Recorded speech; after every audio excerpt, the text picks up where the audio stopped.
मी doctor Padmaja गणपते. सुसंवाद करिअरचा या आजच्या चर्चासत्रात तुम्हा सगळ्यांचं मनापासून स्वागत. फायनल इयरचे विद्यार्थी पदवी शिक्षण घेतल्यावरती नोकरीसाठी त्यांची शोधाशोध चालू होते आणि त्या काळात सगळ्यात महत्त्वाची गोष्ट त्यांना बनवावी लागते आणि ती म्हणजे त्यांचा रेझ्युमे.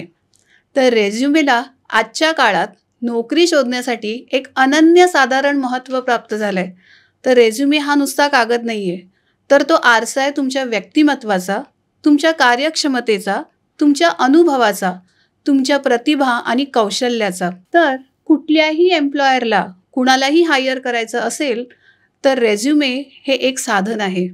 तुमच्या भविष्यातल्या करिअरच्या यशासाठी आणि संधींना, अपॉर्च्युनिटींना ग्रॅब करण्यासाठी एक चांगला रेझ्युमे बनवणं हे फार महत्त्वाचं आहे. तर रेझ्युमे कसा असावा, काय करावे, काय करू नये, कुठल्या गोष्टी हायलाईट कराव्या म्हणजे तुमचं वेगळेपण दुसऱ्या कॅन्डिडेटपेक्षा जास्त उठून दिसेल. तर या सगळ्या गोष्टींचं मार्गदर्शन करण्यासाठी आज आपण आपल्या चर्चासत्रात आमंत्रित केलं आहे सुप्रिया आरोंदेकर यांना. सुप्रिया आरोंदेकर गेली 18 वर्ष ॲज अ रेझ्युमे रायटर म्हणून कार्यरत आहे. जवळजवळ 18,000 रेझ्युमे त्यांनी आपल्या डोळ्याखालून घातलेले असं म्हणायला हरकत नाही. तर एंट्री लेवलच्या रेझ्युमेपासून एक्झिक्युटिव्ह सी लेवलच्या रेझ्युमेपर्यंत पूर्ण जगामध्ये इवन इंटरनॅशनल लेवलवर सुद्धा त्यांनी वेगवेगळ्या इंडस्ट्रीजमधल्या कॅन्डिडेट्सना रेझ्युमे रायटिंगसाठी मार्गदर्शन केलेलं आहे. तर गुगल, रिलायन्स, टेस्ला सारख्या मोठमोठ्या कंपन्यांमध्ये त्यांच्या क्लायंट्सना त्यांनी प्लेसमेंट मिळवून दिली आहे. त्यामुळे आजचा जो एपिसोड आहे तो नक्कीच इंटरेस्टिंग होणार आहे. तर चला तर स्वागत करूया सुप्रिया आरोंदेकर यांचं. आमच्या चर्चासत्रात तुमचं मनापासून स्वागत. थँक्यू पद्मजा, मला इथे बोलवण्याबद्दल तुमचे खूप खूप आभार. तर सुप्रिया, तुम्हाला पहिला प्रश्न असा आहे की आत्ता जेव्हा ग्रॅज्युएट पदवीच्या किंवा ग्रॅज्युएशनच्या फायनल इयरला असतात आणि त्यावेळी त्यांना प्लेसमेंटसाठी किंवा त्यांना इंटर्नशिपसाठी रेझ्युमे बनवायला लागतो आणि ती त्यांची पहिलीच वेळ असते. अशा वेळी जास्त अनुभव नसतो. तर रेझ्युमे बनवण्याचा फॉर्मॅट हा काय असावा आणि काय सिक्वेन्स असावा, कुठल्या गोष्टी ॲड कराव्यात, कुठल्या करू नयेत, तर याबद्दल विद्यार्थ्यांना तुम्ही मार्गदर्शन करा. फ्रेश ग्रॅज्युएट्स किंवा लास्ट इयर फायनल इयरचे जे स्टुडंट्स असतात त्यांना एक पर्टिक्युलर फॉर्मॅट फॉलो करावा लागतो. त्याच्यासाठी पहिलं म्हणजे त्यांनी आपलं नाव, पत्ता, ईमेल ID, फोन नंबर आणि लिंक्डइन हे रेझ्युमेच्या फर्स्ट टॉप ऑफ द रेझ्युमेला लिहिला गेला पाहिजे. आता ईमेल ID म्हटलं तर आपण नेम आणि सरनेम असाच ईमेल ID ठेवावा. त्याच्यामध्ये आपण निकनेम्स कधीच वापरू नये. म्हणजे जर माझं नाव सुप्रिया आरोंदेकर असेल तर मी आयदर supriya.arondekar@gmail.com वापरीन किंवा arondekar.supriya@gmail.com वापरीन. ह्या व्यतिरिक्त ईमेल IDs कोणी वापरू नये, कारण की मग ते अनप्रोफेशनल वाटतात. मग नेक्स्ट सेक्शन असतो त्याला म्हणतात रेझ्युमे टायटल. रेझ्युमे टायटल म्हणजे काय? आधी ऑब्जेक्टिव्ह स्टेटमेंट असायची ज्याच्यामध्ये कॅन्डिडेट लिहायचं की त्याला कुठच्या कंपनीबरोबर काम करायचं आहे. पण ऑब्जेक्टिव्ह स्टेटमेंट्स आता आउटडेटेड आहेत. त्या ऑब्जेक्टिव्ह स्टेटमेंट्सच्या ऐवजी आपण रेझ्युमे हेडलाईन वापरतो. तर जर कॅन्डिडेट सॉफ्टवेअर इंजिनियरच्या जॉबसाठी अप्लाय करत असेल तर त्यांनी resume title aspiring software engineer, aspiring junior software engineer, aspiring Java programmer, aspiring SDET professional, job डिस्क्रिप्शनचा टायटल असतो तो आपला रेझ्युमेचा फर्स्ट हेडलाईन किंवा टायटल असला पाहिजे. हे कशाला? तर हे पुढे जाऊन तुम्हाला ATS मध्ये कामाला येईल. मग एक समरी असते जी कम्प्लिटली स्किप केली जाते किंवा लोकांना माहीत नाही की रेझ्युमेला एक समरी असते. आत्तापर्यंत स्टुडंट्स नावं लिहायची आणि मग त्याच्यानंतर डायरेक्टली आपल्या एज्युकेशन बद्दल लिहायची, पण ती पद्धत चुकीची आहे. रेझ्युमेसाठी एक समरी लिहिली गेली पाहिजे ज्याच्याबद्दल आपल्याबद्दल एक 4 लाईनी लिहिल्या गेल्या पाहिजे, ज्याच्याने आपण रेक्रुटरला आपल्या स्वतःबद्दल माहिती देतोय थोडीफार. म्हणजे की आपण कुठच्या कॉलेजमधून ग्रॅज्युएशन केलं आहे किंवा कुठच्या कॉलेजमध्ये ग्रॅज्युएशन आपलं चालू आहे किंवा कुठचा कोर्स चालू आहे त्याच्या बरोबरचा. मग आपल्याला जर सॉफ्टवेअर म्हटलं तर कुठचे सॉफ्टवेअरचं नॉलेज आहे आपल्याला. आणि मग आपले थोडंसं आपल्या सॉफ्ट स्किल्सबद्दल पण बोललं गेलं पाहिजे की आपले प्रोफेशनल स्किल्स, आपले कम्युनिकेशन स्किल्स, आपले स्टेकहोल्डर स्किल्स कसे आहेत. ह्याच्यानी रेझ्युमेचं सुरुवात केलं तर तो जास्त इम्प्रेसिव्ह होतो. त्याच्यानंतरचा जो नेक्स्ट सेक्शन येतो त्याला म्हणतात की स्किल्स. की स्किल्स म्हणजे काय, तर जेव्हा रिक्रुटर जॉब डिस्क्रिप्शन देतो आपल्याला, तर त्याच्यामध्ये काही स्किल्स अपेक्षित असतात आपल्याकडून आणि त्या लिहिल्या गेल्या पाहिजेत आणि that should be a combination of soft skills as well as your technical skills, in the sense that if it's a software engineer job and if they are asking for object oriented programming किंवा database, तुम्हाला कसलं knowledge आहे हे त्यांना सांगणं गरजेचं आहे. With a combination of soft skills म्हणजे कम्युनिकेशन स्किल्स, टीम प्लेअर, हे सुद्धा की स्किल्स असतात. तर रेझ्युमे नेहमी असा चालू करावा, डायरेक्टली एज्युकेशन सेक्शनवर जाऊ नये. जेव्हा तुम्ही फ्रेशर असता तेव्हा एज्युकेशन सेक्शन ह्या सेक्शन नंतर चालू करता येतो. म्हणजे तिथे तुम्ही जेव्हा एज्युकेशन लिहित आहात तेव्हा तुमचा जो ग्रॅज्युएशनचा कोर्स आहे तो, त्याच्यानंतर ज्या युनिव्हर्सिटीमध्ये तुम्ही ते करता आहेत तो, आणि मग तुमचं पर्सेंटेज किंवा CGPA हे तुम्ही लिहू शकता. तुम्ही लास्ट म्हणजे तुमचे फायनल इयरचे मार्क्स, 12th मार्क्स आणि 10th मार्क्स इतकंच त्याच्यामध्ये लिहा. तर एक सिक्वेन्स तुम्ही जो सांगताय तर त्याप्रमाणे तो सिक्वेन्स फॉलो करायची गरज आहे का? हो, सिक्वेन्स फॉलो करायची ह्याच्यासाठी गरज आहे कारण की आता ATS सिस्टम्स आले आहेत आणि ATS सिस्टम्स एक पर्टिक्युलर सिक्वेन्स फॉलो करतो आणि तो डेटा तसा कॅप्चर करत जातो. त्याच्यामुळे जो सिक्वेन्स मी सांगते आहे त्या सिक्वेन्सनी जर आपण गेलं तर रेझ्युमे रिक्रुटरलाही वाचायला सोपा पडतो आणि ATSलाही वाचायला सोपा पडतो. तर हे ATS म्हणजे नक्की काय आहे आणि रेझ्युमेवर त्याचा काय परिणाम किंवा रेझ्युमे सिलेक्शनवर कंपनीच्या त्याचा काय परिणाम होतो?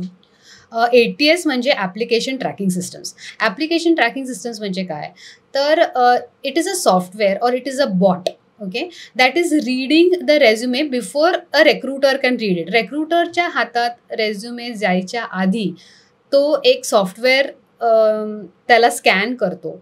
त्याच्यामध्ये जर रेलेव्हंट कीवर्ड्स असतील तरच तो त्या रिक्रुटरला दाखवतो, नाही तर तो रिक्रुटरपर्यंत पोहोचतच नाही. त्याच्यामुळे हा सिक्वेन्स फॉलो करणं खूप गरजेचं आहे. एज्युकेशन नंतर तुम्ही आपले प्रोजेक्ट्स लिहा, इंटर्नशिप्स लिहा, अकॅडमिक प्रोजेक्ट्स लिहा. तर ह्या सिक्वेन्सनी गेलं जाणं गरजेचं आहे. आणि मग एंडला तुम्ही तुमचे पर्सनल डिटेल्स लिहा. पण पर्सनल डिटेल्समध्ये सुद्धा काय की तुम्ही तुमचा at the most date of birth लिहा आणि लँग्वेजेस किंवा जर फॉरेन लँग्वेजेस येत असतील तर त्याच्याबद्दल माहिती द्या. अननेसेसरी माहिती जसं की हॉबीज वगैरे इसेन्शियली देऊ नये. त्याचं कारण असं की जेव्हा तुम्ही हॉबीज वगैरे बद्दल लिहिता त्याच्यावर तुम्हाला इंटरव्ह्यूवर प्रश्न विचारतो आणि मग तिकडे तुमचा इंटरव्ह्यू खराब होण्याचे चान्सेस असतात. त्याच्यामुळे जितकं गरजेचं आहे तितकीच माहिती प्रोफेशनल रेझ्युमेमध्ये द्यायची. म्हणजे parents name, mother's name, father's name, married, unmarried, ह्या सगळ्या गोष्टीची त्या रेझ्युमेमध्ये आता काही गरज नाही आहे. तर मला एक प्रश्न विचारावा असं वाटतो की इंटर्नशिप आणि असाइनमेंट्स, तर यामध्ये जो फरक आहे किंवा प्रोजेक्ट्स जे कॉलेजमध्ये केलेले जातात तर ते कसं सेग्रिगेट करायचं रेझ्युमेमध्ये? इंटर्नशिप्स हे वर्क एक्सपिरियन्समध्ये आलं पाहिजे आणि अकॅडमिक प्रोजेक्ट्स हा सेपरेट सेक्शन असला पाहिजे. जेव्हा आपण इंटर्नशिप्स म्हणतो आहोत तर इंटर्नशिप्समध्ये मुलं जाऊन कंपनीजमध्ये काम करतात. तिथे ते कुठचा अनुभव घेतात, कुठच्या डिपार्टमेंट्समध्ये त्यांनी काम केलं आहे, ते काय शिकले आहेत ह्याबद्दल त्यांनी इंटर्नशिप्समध्ये लिहावं. ओके. आणि जे प्रोजेक्ट्स असतात ते अकॅडमिक प्रोजेक्ट्स असतात त्याचा वेगळा सेक्शन करावा आणि जे प्रोजेक्ट्स तुम्ही अकॅडमियामध्ये केले आहेत 3rd इयर, 4th इयरला, 1st इयर, 2nd इयरला, ते ह्या सेक्शनमध्ये यावेत. ओके. आणि त्याच्यापेक्षा पण बियॉन्ड तुम्ही बाहेर कोणाबरोबर तरी कुठल्या कॉम्पिटिशनमध्ये पार्टिसिपेट करण्यासाठी जर काही प्रोजेक्ट केले असतील तर ते वेगळे दाखवावे की नाही, ते अकॅडमिक अचीवमेंट्स म्हणून दाखवता गेले पाहिजेत. अकॅडमिक अचीवमेंट्स हा सेक्शन असावा जेव्हा तुमच्याकडे इन्फॉर्मेशन आहे दाखवण्यासाठी. म्हणजे जर तुम्ही कॉम्पिटिशन्समध्ये भाग घेतला आहे किंवा हल्ली MUN वगैरे जे ॲडिशनल ॲक्टिव्हिटीज करवतात तर त्याच्यात जर तुम्ही पार्टिसिपेट केलं असेल तर ह्या गोष्टी तुम्ही त्याच्यामध्ये डेफिनेटली टाकाव्यात. पण मला असं वाटतं की रेझ्युमे मिनिमलिस्टिक असावा ज्याच्यामुळे जितकी माहिती आपल्याला देणं गरजेचं आहे तितकीच द्यावी. ओके. म्हणजे इंटरव्ह्यू क्वेश्चन्सला तोंड देताना आपल्याला जास्त सोपं पडतं. म्हणजे एक्स्ट्रा करिक्युलर आणि को करिक्युलर या गोष्टी जितक्या तुम्ही कमी म्हणजे हायलाईट केल्या पाहिजे, फक्त तो रेझ्युमे जास्त लेंदी होता कामा नये. बरोबर. फारच सुंदर माहिती सुप्रिया. तर मला पुढचा प्रश्न असा विचारा असं वाटतो की तुमच्या प्रोफाईलमध्ये तुम्ही लिहिलंय की एंट्री लेवल पासून तुम्ही एक्झिक्युटिव्ह C लेवल पर्यंत मार्गदर्शन करता रेझ्युमे रायटिंगसाठी. तर अशा किती प्रकारचे लेवल्स आणि कशा प्रकारचे फॉर्मॅट असतात आणि कोणी तुमच्याकडे जर मार्गदर्शनासाठी आला तर तुम्ही त्याला कशा प्रकारे अप्रोच करता किंवा कशा प्रकारे मार्गदर्शन करता? रेझ्युमेज एंट्री लेवल म्हणजे ज्याला आपण फ्रेशर्स म्हणतो ते एंट्री लेवल आहेत. मग जसं जसं तुम्ही वरती जाता इन द कॉर्पोरेट लॅडर, मग मिड लेवल, सिनियर लेवल, जसे की सिनियर मॅनेजर्स, मग त्याच्यानंतर येतो C-1 म्हणजे व्हाईस प्रेसिडेंट लेवल और जनरल मॅनेजर लेवल प्रोफाईल्स, आणि सी लेवल म्हणजे CXO लेवल म्हणजे CMOs, CTOs, CIOs, CEOs यांना सी लेवल रेझ्युमेज म्हटले गेले. Okay okay.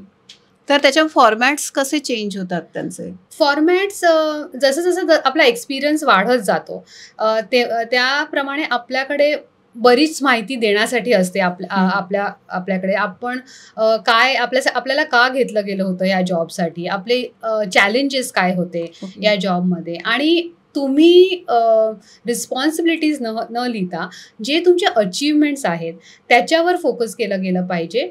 रिस्पॉन्सिबिलिटीज हे रेझ्युमेमध्ये नाही लिहिली. ओके. रिस्पॉन्सिबिलिटीज म्हणजे माझं day to day work. Yes, day to day work is something जे रेक्रुटरला ऑलरेडी माहिती आहे. हा तुमचा KRA आहे आणि KRA त्यांना नाही वाचायचा आहे रेझ्युमेमध्ये. त्यांना हे वाचायचं आहे की तुम्हाला त्यांनी का घ्यावं. तर हे समजणं गरजेचं आहे की resume is a sales pitch.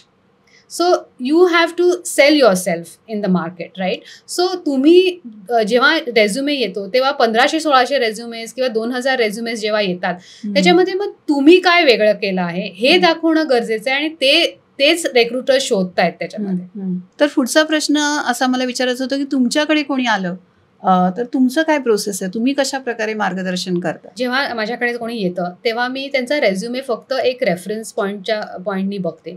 त्याच्यानंतर माझी प्रोसेस थोडीशी डिटेल्ड आहे. डिटेल्ड इन द सेन्स की मी एक क्वेश्चनेअर वापरते, त्याच्यामध्ये त्यांच्याकडून प्रश्न उत्तरं लिहून घेते.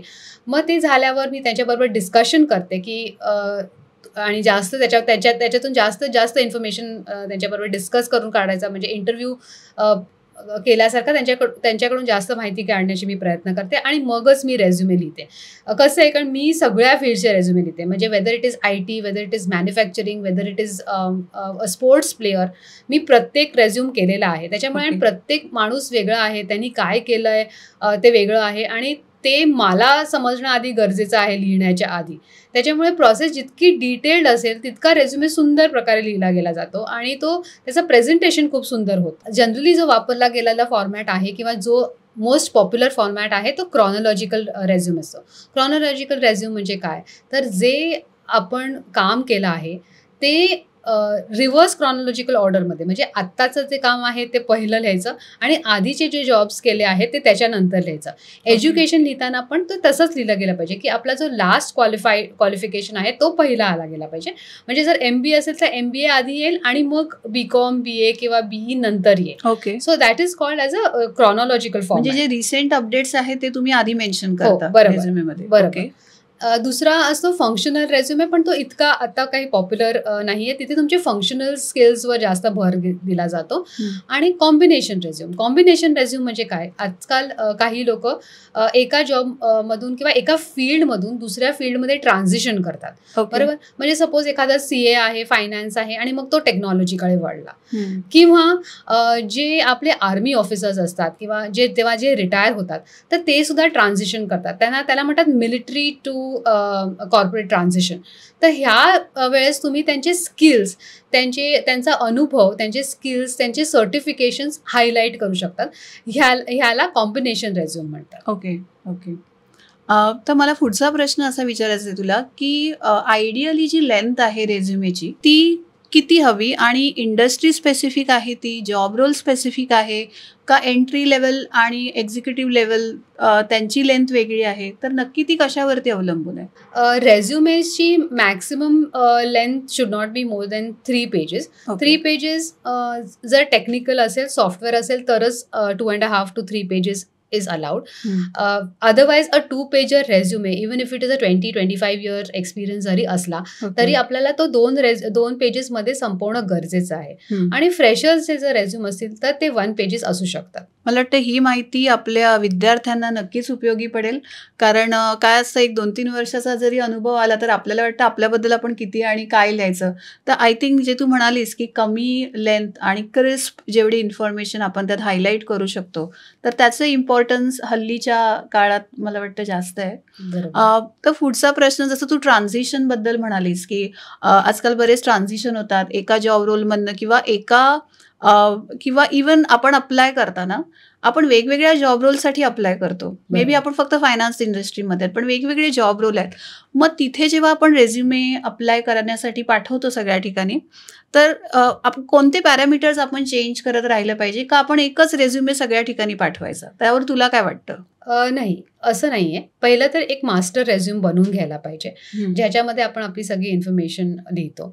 कसं आहे, जेव्हा जॉब रोल्स अप्लाय करतो ना त्याचं डेझिग्नेशन प्रत्येक कंपनी त्याला एक वेगळं डेझिग्नेशननी ओळखते. पण जॉब रोल इसेन्शियली साधारण सारखाच राहतो. तर पॅरामीटर्स कुठचे चेंज करायचे की जो जॉब टायटल आहे तो जॉब टायटल चेंज करावा according to the listing of the job. आणि त्याच्यानंतर हे बघावं की रिक्रुटर्सला कुठचे स्किल्स हवे आहेत आपल्या ह्या रेझ्युमेमध्ये किंवा ह्या जॉब रोलला कुठचे स्किल्स ॲप्लिकेबल आहेत ते तिथे लिहावे. आणि मग आपले जे अचीवमेंट्स आहेत ह्या जॉबसाठी ते सुद्धा आपण कस्टमाइज करणं गरजेचं आहे जॉब रोल प्रमाणे किंवा जॉब डिस्क्रिप्शन प्रमाणे. ओके, तर तू असं म्हणशील की कस्टमाइज रेझ्युमे हा फार महत्त्वाचा आहे आणि ज्या जॉब रोलसाठी जे स्किल्स आपल्याकडे आहेत त्यांना त्यावेळी हायलाईट करणं, मग ते अचीवमेंट्स असू दे, स्किल असू दे किंवा एखादं सर्टिफिकेशन घेतलेलं असू दे, कारण ट्रान्झिशनमध्ये हे फार महत्त्वाचं आहे. बरोबर, कारण ट्रान्झिशनमध्ये काय होतं की एक फायनान्समधला जर IT मध्ये जातो, जसं तू आत्ताच एक्झाम्पल दिलं, तर फायनान्सला लागणारे हे स्किल सेट्स हे वेगळे आहेत. मे बी त्या व्यक्तीला दोन्ही येतात आहेत, फायनान्ससाठी पण तो त्याच्याकडे स्किल सेट आहे आणि IT साठी पण आहे, पण कुठले हायलाईट करायचे तर ते त्याच्यावरती ते जॉब डिस्क्रिप्शन वरती अवलंबून आहे. So they he can talk about his transferable skills and whatever education he has taken into transition to this role. Very nice. म्हणजे हे विद्यार्थ्यांना खरंच माहिती उपयोगी पडेल आणि जी पण तरुणाई आत्ता बघते आहे. तर पुढचा एक प्रश्न मला असा पडला की जसं करिअर गॅप एक हा प्रकार आहे आणि मोस्टली आपल्यासारख्या फिमेल एम्प्लॉई बाबत ते होतं की लग्नानंतर थोडा 4-5 वर्ष गॅप घेतला आणि मग पुन्हा एक जिद्द असते की पुन्हा अप्लाय करायला सुरुवात करायची आहे. तर हा जो करिअर गॅप आहे तो रेझ्युमेमध्ये कसा जस्टिफाय करायचा किंवा कसा दाखवायचा की ज्यामुळे तुमचा तरीही तो प्रभावी ठरेल, म्हणजे प्रेझेंट कसं करायचं? करिअर गॅप्स ना हल्ली इतक्या नेगेटिव्हली घेतले नाही जात. Weather it is second innings for moms, whether it is an entrepreneur venture. Correct. Or if even people are taking sabbatical for whatever reasons. म्हणजे काही लोक एजिंग पेरेंट्ससाठी सबॅटिकल घेतात, काही लोक जग फिरण्यासाठी सबॅटिकल घेतात, तर आणि काही लोक एंटरप्रेन्योरशिपसाठी सुद्धा सबॅटिकल घेतात. त्याच्यामुळे ह्या गोष्टी नेगेटिव्हली कुठेच हल्ली घेतल्या गेल्या जात नाहीत. इनफॅक्ट ज्या बायकांना परत जॉबला जायचं आहे, काही कंपनीजनी तर त्यांच्यासाठी स्पेशल प्रोग्राम्स आणि ट्रेनिंग्स अरेंज केलेले आहेत ज्याच्यामुळे they can go back to work. तर हे हल्ली म्हणजे जसा आपला जमाना बदलला आहे तसं ऍक्सेप्टन्स पण खूप वाढलं आहे एम्प्लॉयमेंट गॅप्सचं. ओके. तर आतापर्यंत आपण रेझ्युमेच्या कंटेंट आणि प्रेझेंटेशन विषयी बोललो. तर आता आपण एक दुसऱ्या मुद्द्याकडे वळूया की व्हिज्युअली अपीलिंग होण्यासाठी कुठलाही रेझ्युमे काय करावं, कसा प्रेझेंट करावा. मध्ये एक व्हिडिओ व्हायरल झाला होता की कोणीतरी अशा प्रकारे रेझ्युमे बनवला होता की ज्याच्यामध्ये त्यांनी पूर्ण आपली क्रिएटिव्हिटी दाखवली होती आणि त्यामुळे एका मोठ्या कंपनीचं भलं मोठं पॅकेज त्या व्यक्तीला, एक मुलगी होती तिला मिळालं आणि सगळीकडे तिची वाहवा करण्यात आली. तर आता हा जो ट्रेंड बदलतोय की ट्रॅडिशनली आपण फॉर्मॅटमध्येच टाकून रेझ्युमे लिहायचो, हा असं वाटतं की कुठेतरी चेंज होतोय. तर व्हिज्युअली अपीलिंग करण्यासाठी काय स्टेप्स घेतल्या पाहिजेत? जसं जर क्रिएटिव्ह रेझ्युम्स म्हणालो किंवा ग्राफिकल रेझ्युम्स जर आपण म्हणालो ना, तर ते ह्यांच्यासाठीच चांगले आहेत, जसं की डिझायनर्स, राईट, जे आपला डिझाईन स्किल्स एका शॉर्ट फॉर्ममध्ये पाठवू शकतात, त्यांच्यासाठी हा उपयोगी आहे. किंवा जर CEO लेवलचा असेल आणि तो फक्त रेझ्युमे ही एक फॉर्मॅलिटी असेल तिथं त्याला न्यायची, तर Okay. त्याच्यासाठी आपण एक व्हिज्युअली अपिलिंग रेझ्यूम किंवा प्रेझेंटेशन डेफिनेटली करू शकतो. पण जेव्हा तुम्ही फ्रेशर आहात किंवा तुम्ही मिड लेवलला आहात, तर तेव्हा तुम्ही काय काम केलंय हे दाखवणं गरजेचं आहे. आणि व्हिज्युअली अपिलिंग रेझ्युम्स करण्यासाठी आपण कलर्स डेफिनेटली वापरू शकतो. रेझ्युम्स आता ब्लॅक अँड व्हाईट नाही राहिले. तुम्ही त्याच्यामध्ये कलर्स, फॉन्ट्स थोडेसे वापरू शकतात to make it visually appealing. पण रेझ्युमे काय आहे माहिती आहे, रेझ्युमेचा इम्पॉर्टन्स त्याचा कॉन्टेंट आहे, not just the look and feel. Right right right. अजून एक प्रश्न मला आत्ता आठवला की फोटो जो प्रकार आहे आजकाल, काही जण रेझ्युमेमध्ये फोटो लावतात, काही लावत नाहीत, तर नक्की काय बरोबर आहे? काही कंट्रीजमध्ये रेझ्युमेवर फोटो लावणं कंपल्सरी आहे. पण बाकी ठिकाणी रेझ्युमेवर फोटो लावला जात नाही, कारण की कधी कधी ट्रॅकिंग सिस्टम्समध्ये फोटोग्राफ्स, टेबल्स हे आयडेंटिफाय नाही करतायत ट्रॅकिंग सिस्टम्सला. त्याच्यामुळे फोटो हा आपल्या लिंक्डइनवर असतोच आणि आपली लिंक्डइनची लिंक रेझ्युमेवर असते. त्याच्यामुळे फोटो जो आपला प्रोफेशनल टाकायचा आहे तो आपण लिंक्डइनवर टाकावा, रेझ्युमेवर नाही टाकावा. ओके, फारच सुंदर माहिती. तर गेल्या 6 महिन्यापासून आपण पाहतोय की AI मध्ये फार मोठी क्रांती आली आहे आणि त्यामुळे बऱ्याच प्रकारचे AI टूल्स जे रेझ्युमे बनवतात, ChatGPT तर सगळ्यांनाच माहिती आहे. आजकाल उत्तरं शोधण्यासाठी 8वी-9वीतले स्टुडंटसुद्धा ChatGPT वापरायला लागलेत. तर रेझ्युमेसाठी ChatGPT कोणत्या प्रमाणात वापरावं किंवा हे वापरणं किती योग्य आहे, यात तुझं काय म्हणणं आहे? ChatGPT हा जो टूल आहे ना, तो आपल्याला आपण जो डेटा देतो तो एका चांगल्या प्रकारे प्रेझेंट करण्यामध्ये मदत करतो. पण जेव्हा AIने बनवला गेला असतो रेझ्युमे पूर्णतः, तर तेव्हा ते रिक्रुटरच्या पण लक्षात येतं आणि जेव्हा आपण इंटरव्ह्यूला जातो तिथे आपण मग फसतो, कारण आपली लँग्वेज आणि ChatGPTची लँग्वेज तितकी फाईन नसते. त्याच्यामुळे रेझ्युमे जितक्या सोप्या पद्धतीने सिम्पल लँग्वेजमध्ये लिहिला गेला ना, तर तो जास्त प्रभावी असतो. त्याच्यामुळे ChatGPT वापरावा, पण तो ChatGPT कसा वापरला गेला पाहिजे हेही इम्पॉर्टंट आहे. म्हणजे तुला पण माहिती असेल, पूर्वी आपल्याला रेझ्युमे लिहायचं असलं की आपण आपल्या टीचर्सकडे जायचो किंवा त्या सेम इंडस्ट्रीमध्ये कोणी सिनियर असेल तर त्यांच्याकडनं काही टिप्स घ्यायचो. तर मला वाटतं हे पण कुठेतरी अजूनही त्याचा वापर केला गेला पाहिजे. म्हणजे टिप्स घेण्यासाठी फक्त ChatGPTवर आहे तसा कॉपी पेस्ट करा, तर हे ATS मध्ये ट्रॅक होतं का? हो, ATS मध्ये डेफिनेटली ट्रॅक होतं, कारण की काय झालंय, ChatGPT is a machine learning tool आणि त्याला जितकी इन्फॉर्मेशन दिली आहे तेवढंच तो प्रोसेस करतोय. बरोबर. जेव्हा तुम्ही त्याला एक्झॅक्ट इन्स्ट्रक्शन्स द्याल स्वतःबद्दल, तेव्हाच तो तुमचा रेझ्युमे बनवू शकतो. बरोबर आहे.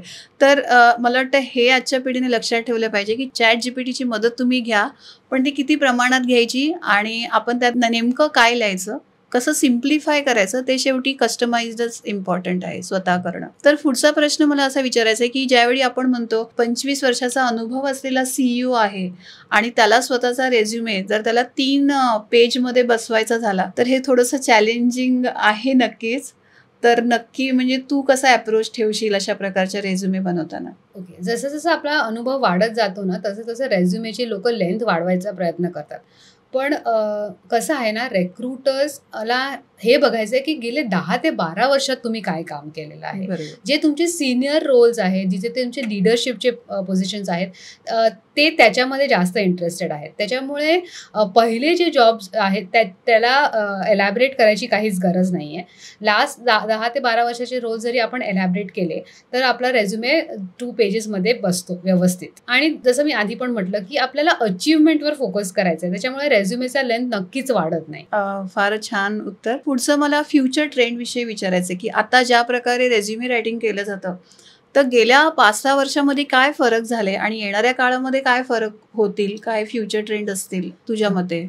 आधी कसं असायचं ना पद्मजा, सगळे जण रेफरन्सनी जायचे. म्हणजे सिनियर लेवल्स तर डेफिनेटली म्हणजे रेफरन्ससाठीच त्यांना रेझ्युमे लागायचा, त्याच्यामुळे एक फॉर्मॅलिटी म्हणून ते न्यायचे. पण आता काय झालंय की presentation is very important. Presentation खूप इम्पॉर्टंट झालंय, त्याच्यामुळे रेझ्युमे सीई लेवलला म्हणजे एक्झिक्युटिव्ह लेवलला प्रेझेंटेशन जास्त महत्वाचं झालेलं आहे. आणि त्यांनी काय काम केलंय ते आधी तिकडचा हेड किंवा त्यांचा सीईओ किंवा त्यांचा ओनर हे आधी बघतो माणूस यायच्या आधी की ह्या माणसाने काय काम केलंय, हा आपल्यासाठी उपयोगी आहे का नाही. त्याच्यामुळे जरी रेफरन्स असला तरी आत्ता रेझ्युमे हा नक्कीच लागतो. फ्युचर ट्रेंड्स तू म्हटलंस तर आता व्हिडिओ रेझ्युम्स येण्याची शक्यता आहे. पण व्हिडिओ रेझ्युम्समध्ये तेच आहे की आपण किती कॉन्फिडेंटली बोलतो, आपली माहिती देणं तिथे सुद्धा गरजेचं असणारच आहे. त्याच्यामुळे फ्युचर ट्रेंड्समध्ये जरी व्हिडिओ रेझ्युम्स किंवा नवीन काही जरी आलं ना तरी आपला ट्रेडिशनल रेझ्युम हा लागणारच आहे. तर म्हणजे एक सप्लिमेंट म्हणू शकतो किंवा एक इन ॲडिशन काहीतरी चेंजेस होतील, पण मेन जी सिस्टम आहे रेझ्युमे रायटिंगची ती आपल्याला पाळावीच लागेल. फक्त एक त्याच्यामध्ये ॲडिशन असं होईल की जसं तू म्हणाली की व्हिडिओ रेझ्युमे, मग तिथे पण आपल्याला प्रेझेंटेशन स्किल्स, आपलं बोलण्याचं स्किल्स, तर हे विद्यार्थ्यांना इन ॲडिशन लागेल की ज्यामुळे समोरच्या माणसाला कळेल की हा रेझ्युमे ज्याचा आहे तो माणूस कसा आहे, कसा बोलतो. तर हे म्हणजे एम्प्लॉयरसाठी जास्त फायद्याचं आहे आणि विद्यार्थ्यांना मग अजून थोडंसं त्यासाठी पॉलिश व्हावं लागेल. राईट. तर पुढे आपल्याला थोडं लिंक्डइन विषयी आता विचारायचं. जसं मी म्हटलं की रेझ्युमे रायटिंग हा तुमच्या व्यक्तिमत्वाचा आरसा आहे, तुमच्या कार्यक्षमतेचा आरसा आहे. तर आज आपण बघतो की प्रोफेशनली तुमचं नेटवर्क ग्रो करण्यासाठी लिंक्डइन म्हणजे आजच नाही, गेल्या 10 वर्षात आपण म्हणू शकतो की लिंक्डइन कुठे होतं आणि आता म्हणजे कुठल्या लेवलला गेलेलं आहे आणि कशा प्रकारचे पोस्ट त्याच्यामध्ये टाकले जातात आणि कसं नेटवर्क ग्रो केलं जातं. तर ह्याचा आता किती रेलेव्हन्स राहणार आहे येणाऱ्या काळात सुद्धा नोकरी मिळण्यासाठी? डेफिनेटली. म्हणजे लिंक्डइन हा सोशल प्लॅटफॉर्म आहे प्रोफेशनल नेटवर्किंगसाठी. तर आपल्याला काळजी घेतली पाहिजे की आपण लिंक्डइनवर आपल्याला कसं प्रेझेंट करतोय. आणि LinkedIn is also a tool for professional personal branding. बरोबर. सो आपण जरी नोकरीमध्ये असलो तरी प्रत्येकाला हे लक्षात घेतलं पाहिजे की आपण सुद्धा एक पर्सनल ब्रँड आहोत आणि आपल्याला आपल्याविषयी बोलणं, आपल्याला जे नॉलेज आहे त्याच्याविषयी बोलणं लिंक्डइनवर गरजेचं आहे आणि आपली क्रेडिबिलिटी त्याच्यावर एस्टॅब्लिश करणं पण गरजेचं आहे. त्याच्यामुळे लिंक्डइनला इग्नोर करून नाही चालण्यासारखं, कारण की around 900 million people on LinkedIn हा लिंक्डइनचा डेटाबेस आहे. सगळे रिक्रुटर्स लिंक्डइनवर आहेत. त्याच्यामुळे तुम्हाला जॉब ऑपॉर्च्युनिटीज जास्त आहेत, म्हणजे तुमचा रीच ग्लोबल आहे. हे जेव्हा लक्षात येईल ना तेव्हा लोक लिंक्डइन वापरायला खरं चालू करतील. राईट. तर मला असं वाटतं लिंक्डइन एक तुम्हाला कन्सिस्टन्सी दाखवतं एम्प्लॉयरला की कन्सिस्टंटली तुम्ही कसं स्वतःला अपडेट ठेवता. तर मला वाटतं वेगवेगळे पोस्ट जेव्हा आपण लाईक करतो किंवा वेगवेगळे पोस्ट आपण दुसऱ्यांना एंगेज करण्यासाठी लिंक्डइनवर टाकतो किंवा काही जण आपले जे सर्टिफिकेशन्स घेतात ते डेट सहित प्रेझेंट करतात. तर मला वाटतं एखाद्या व्यक्तीची, जसं तू म्हणालीस की पर्सनल ब्रँड आहे, तर त्याची जी प्रोफेशनल जर्नी आहे ती कन्सिस्टंटली अपडेट होत राहते आणि म्हणूनच मला वाटतं रेझ्युमे रायटिंगपेक्षा लिंक्डइन हे एम्प्लॉयरसाठी एक better way at looking a particular person असं होऊ शकतं. राईट. म्हणजे लिंक्डइन हा एंगेजमेंट बेस्ड प्लॅटफॉर्म आहे आणि तुम्हाला रेटिंग त्याच्यावरच दिलं गेलं जातं. आणि लिंक्डइनमध्ये खूप जास्त फीचर्स आहेत जे रेझ्युमेमध्ये नाही आहेत, जिथे तुम्ही प्रत्येक गोष्ट तिथे जस्टिफाय करू शकतात. So networking is one part of LinkedIn where you are connecting with people.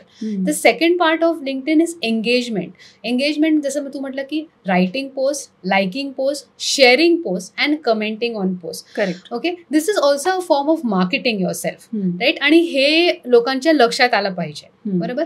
LinkedIn प्रोफाईलवर प्रत्येक सेक्शन हा प्रॉपरली भरला गेला पाहिजे. जे सेक्शन्स त्यांनी दिलेत ते जर प्रॉपरली भरले गेले तर तुमचं त्याच्यावर सुद्धा रँकिंग वाढतं. करेक्ट. राईट. तर आता एखाद्याला आपलं लिंक्डइनवर प्रोफाईल बिल्ड करायचं आहे, लेट्स से एखादा फ्रेशर आहे, तर मग कशी सुरुवात करायची, कुठल्या गोष्टी लक्षात ठेवल्या पाहिजे? तर पहिलं म्हणजे फोटोग्राफ हा स्ट्रिक्टली प्रोफेशनलच असावा, कारण की हा social platform it's a professional social platform. त्याच्यामुळे पहिला जो इम्प्रेशन येतोय तो तुमचा फोटोग्राफनी येतोय. करेक्ट. तर प्रोफेशनल फोटोग्राफ असणं अगदी गरजेचं आहे. तिथूनच आपण सुरुवात करूया. मग त्याच्या पाठी एक बॅनर स्पेस दिली आहे लिंक्डइननी. That is also called as a LinkedIn real estate. म्हणजे तिथे तुम्ही आपल्याबद्दल लिहू शकतात, तुम्ही काय आहात, तुमचे कॉन्टॅक्ट डिटेल्स लिहू शकतात. जर बिझनेस ओनर आहे तर बिझनेस ओनर आपलं तिथे ॲडव्हर्टाईज करू शकतो. करेक्ट. राईट. सो हे फर्स्ट सेक्शन आहे. तर फर्स्ट सेक्शन जेव्हा रेक्रुटर बघतोय that is also like a first impression. Right. आणि तिथे एक मेन सेक्शन आहे, त्याला म्हणतात लिंक्डइन हेडलाईन. आणि लिंक्डइन हेडलाईनमध्ये you have about 1600 characters where you can sell yourself. Right. So that section is very very important in LinkedIn. So how you write your bio, म्हणजे तुमचा बायो तुम्ही कसा लिहिता, तर ते फार मॅटर करतं तिथे. राईट. सो आणि म्हणजे ती सुरुवात तुम्हाला हेडलाईननीच करावी लागते. जर तुमची हेडलाईन कॅची असेल तरच पुढचा रेझ्यूम वाचला गेला जातो किंवा लिंक्डइन वाचला गेला जातं. म्हणजे जसं रेझ्युमेला आम्ही 6 seconds रेझ्यूम म्हणतो, तसं LinkedIn is also your first 6 seconds which are impressive. Only if that is impressive somebody would read ahead, otherwise they would not. So content writing हे फक्त रेझ्युमे रायटिंग मध्ये नाही तर कुठेतरी बायोमध्ये सुद्धा तुमचं दिसलं पाहिजे. राईट. तर ह्याच्यामध्ये एक रेकमेंडेशनचा पण पार्ट असतो की जिथे आपण दुसऱ्याकडे रेकमेंडेशन मागतो, तर आता फ्रेशर्सनी कसं रेकमेंडेशन मागायचं, आणि इन जनरल सुद्धा जर तुम्हाला रेकमेंडेशन हवं असेल बिंग अ प्रोफेशनल, तो how you go about it? Okay. पहिलं त्यांना जेव्हा फ्रेशर्सचा नेटवर्क असतो ना, तर फ्रेशर्सच्या नेटवर्कमध्ये त्यांचे फ्रेंड्स असतात, त्यांचे प्रोफेसर्सही येऊ शकतात, टीचर्सही येऊ शकतात, शाळेतले, कॉलेजमधले. हे सगळ्यांकडून ते डेफिनेटली रेकमेंडेशन्स मागू शकतात. रेकमेंडेशन्स हा सेक्शन खूप इम्पॉर्टंट आहे आणि कम्प्लिटली इग्नोर केला जातो. Recommendation is like reference check for the recruiter, right? If somebody is reading your recommendation on LinkedIn, it is always going to be a genuine recommendation. It's not going to be something like Google where you can ask somebody to write something about you who doesn't know about you. But a LinkedIn recommendation is a very very strong recommendation जो आपल्याला जॉबसाठी definitely मदत करू शकतो. आपण LinkedIन recommendations मागायचे असतात आणि लोकांना द्यायचे पण असतात. So it is always a give and take, right. So जेव्हा आपण देतो दुसऱ्याला तेव्हा आपल्याला मिळतात. Same with the content. आपण दुसऱ्याचं कॉन्टेंट लाईक केलं, त्याच्यावर कमेंट केलं, तरच तुमच्या कॉन्टेंटवर कोणी तुम्हाला लाईक किंवा कमेंट करेल, right. So that is how it is. It's more of a give and take relationship. So traditionally सुद्धा असं व्हायचं की तुम्ही कुठल्याही जॉबला अप्लाय केलं की तुम्हाला 2 रेफरन्स द्यायला लागायचे, तर तो हाच प्रकार आहे. फक्त इथे तुम्ही ते बिल्ड करू शकता over the period of time. नाहीतर आपण काय ना शोधाशोध करतो, लास्ट मिनिटला कोणी रेफरन्स मागितला तर कोणाला फोन करून की आता रेफरन्स द्या, तुमचा नंबर देते मी. पण आता मला वाटतं ही जी सिस्टम आहे ती ऑटोमॅटिकली एक प्लॅटफॉर्म क्रिएट केल्यामुळे मला वाटतं हे मॅन्डेटरी आहे मुलांसाठी या प्लॅटफॉर्मवर येणं. तर ह्याच्या रिलेटेड दुसरा प्रश्न आहे की फीचर्ड म्हणून एक सेक्शन आहे, तर ते कसं वापरायचं ऑप्टिमाइज करण्यासाठी? फीचर्ड सेक्शन ह्याच्यासाठी दिलंय की तुम्ही जे काम केलं आहे ना त्याच्यावर ते तुम्ही शोकेस करू शकतात. म्हणजे जर तुमचे सर्टिफिकेशन्स असतील किंवा तुम्ही कुठच्या वेबसाईट्स बिल्ड केल्या असतील तर त्याचा तुम्ही तिथे थंबनेल्स टाकू शकता. किंवा if I am a professional resume writer then I can showcase my resumes over there. और if there are some industry events that you are attending or any podcast, all this can be showcased in the featured section. मुलं काय करतात, तिथे आपला resume टाकून देतात featured सेक्शनमध्ये, जी चुकीची पद्धत आहे. कारण की लिंक्डइन हा प्रोफेशनल प्लॅटफॉर्म आहे आणि पब्लिक प्लॅटफॉर्म आहे. तुम्हाला तिथे पब्लिकली आपला डेटा डिस्प्ले करणं ही चुकीची पद्धत आहे, राईट. सो फीचर्ड सेक्शन हे ह्या गोष्टीसाठी वापरलं गेलं पाहिजे, तिथे रेझ्यूम नाही आला पाहिजे.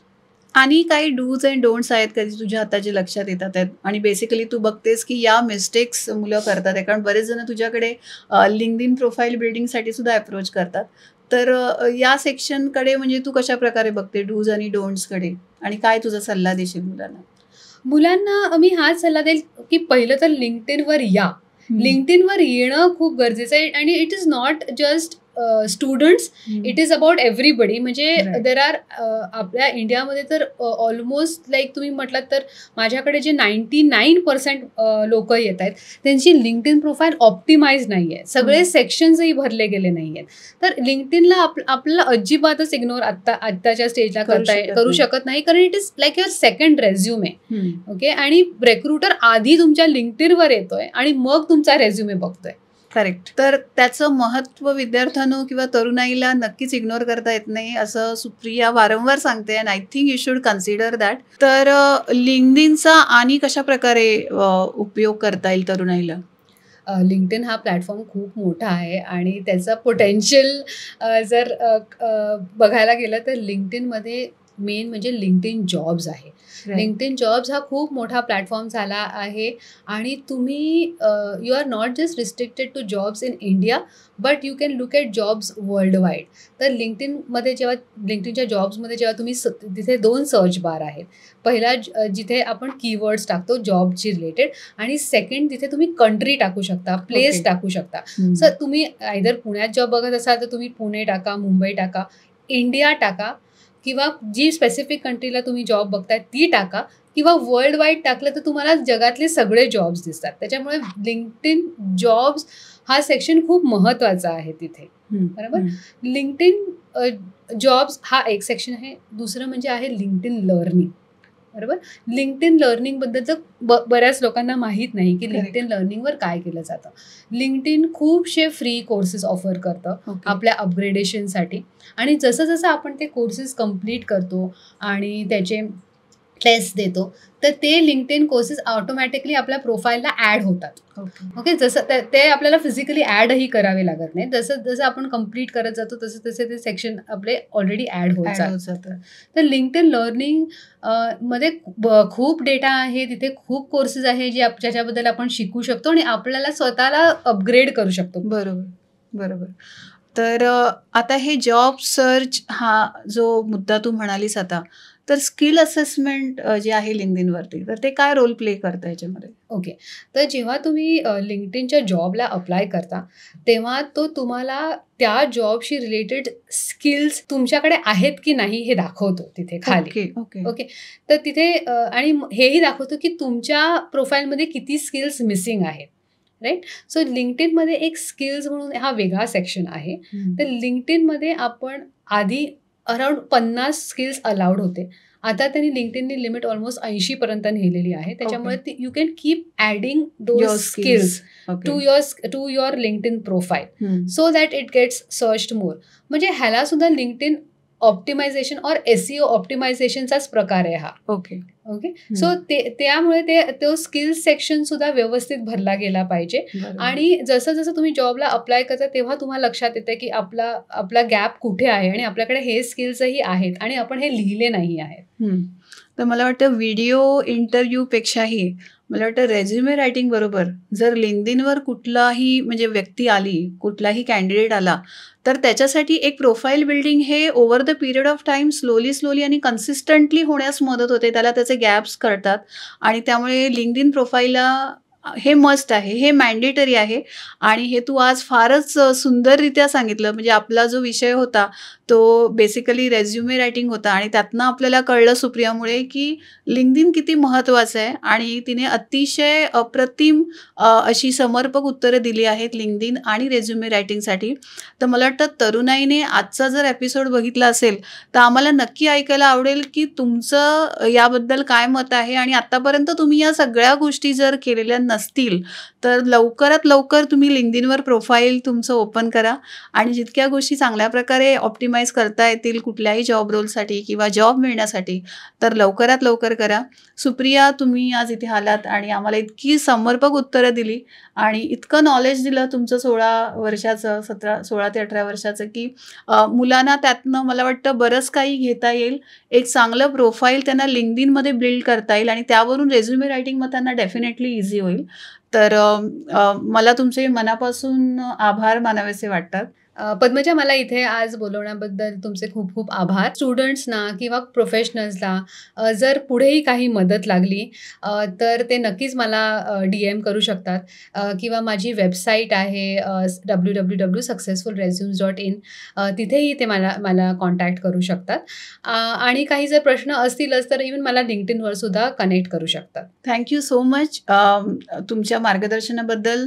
तर आजचा एपिसोड तुम्हा सगळ्यांना कसा वाटला हे कमेंटमध्ये आम्हाला नक्की कळवा. रेझ्युमे रायटिंग किंवा लिंक्डइन प्रोफाईल बिल्डिंगबद्दल तुमची काय मतं आहेत आणि तुमचे काही प्रश्न असेल तर तेही आम्हाला कमेंटमध्ये कळवा. वेबसाईट डिटेल्स आणि पर्सनल फोन नंबर डिटेल्स हे तुम्हाला डिस्क्रिप्शनमध्ये मिळतील. तर लाईक, शेअर आणि सबस्क्राईब करायला नक्कीच विसरू नका. तर पुन्हा भेटूया. धन्यवाद.